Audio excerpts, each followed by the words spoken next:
when I sit in front of my yoga class speaking, I sometimes wonder, who am I speaking to? And I have just realized that I'm speaking to myself because there is no one out there. So why speak at all?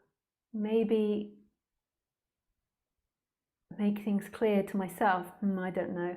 So I wonder, how do you manage to speak as much as you do when you're speaking to no one else than yourself? Didn't you ask this last week? Was somebody else that asked this question? I sometimes wonder who I am speaking to. Yes, and so I read out your question. So it's a good question, but it's very heady and intellectual. Speaking is just a happening. Who cares who you're speaking to? Like normally, what the person does is the person is obsessed with itself.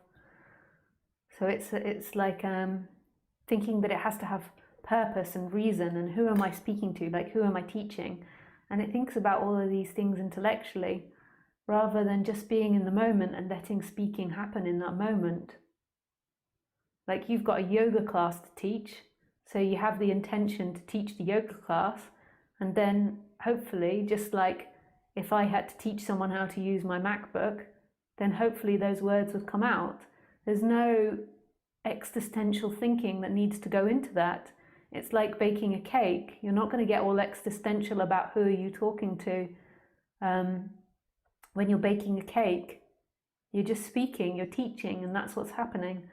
Like, it becomes very intellectual, but because you're doing spirituality, and because you think that you're guiding them to enlightenment or something, maybe through your yoga practice, then maybe your mind gets all looped. But that's only because you misunderstand what enlightenment is. Like, your yoga can't lead someone to enlightenment. Your yoga is just there as an aid that might help settle the person down, and enlightenment happens when it does, but it doesn't happen to that person. So you might just need to adjust that way of speaking, but it doesn't matter. Like, yoga is a very practical thing. It's about stretching the body, connecting with the body, and connecting with this moment and what's happening.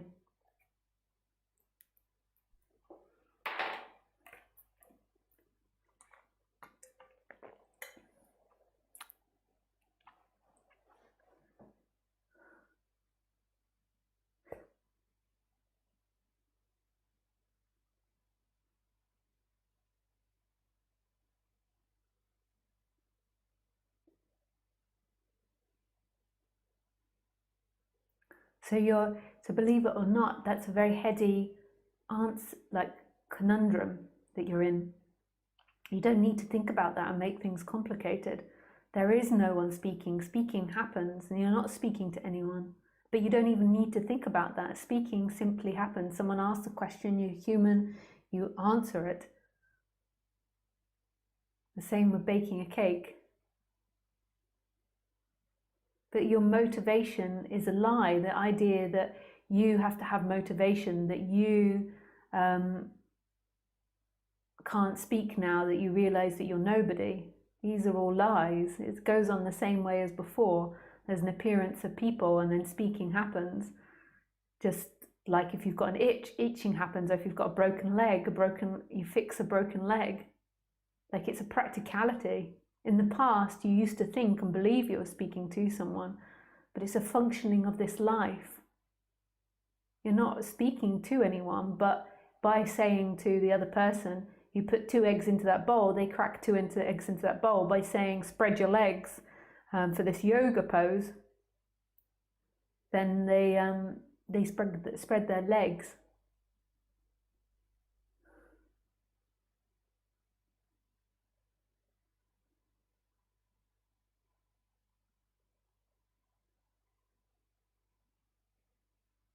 Just like with Khaleesi, if I say sit to her, she sits on her bottom. But she isn't someone in there that's like, oh, I'm just going to sit on my bottom now. Like, I'm not speaking to anyone when I speak to Khaleesi. It's a happening, it's a functioning. The robots respond. Just if you've got a class full of kids and you say, now kids, take out your book, they take out their book.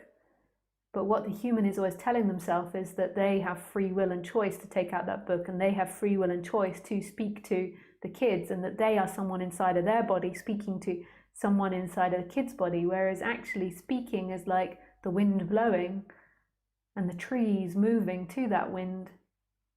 It's like the light. It's like the movement of clouds. It's a formation happening in this life, and it's nothing to do with you. It's a happening. So you don't need to think too much about it. It's connecting with who you are, which is this moment. It's knowing who you are, and then letting words appear from that. And seeing that in this moment there is no one speaking and no one listening. There is only life happening. And motivation, like in that level, is personal. It's important for the human to know what it wants, but that is personal. Like, your want in that moment is, and your desire in that moment is to teach the class, and that's all. Does that make it any clearer? You can ask more questions if they come up about that.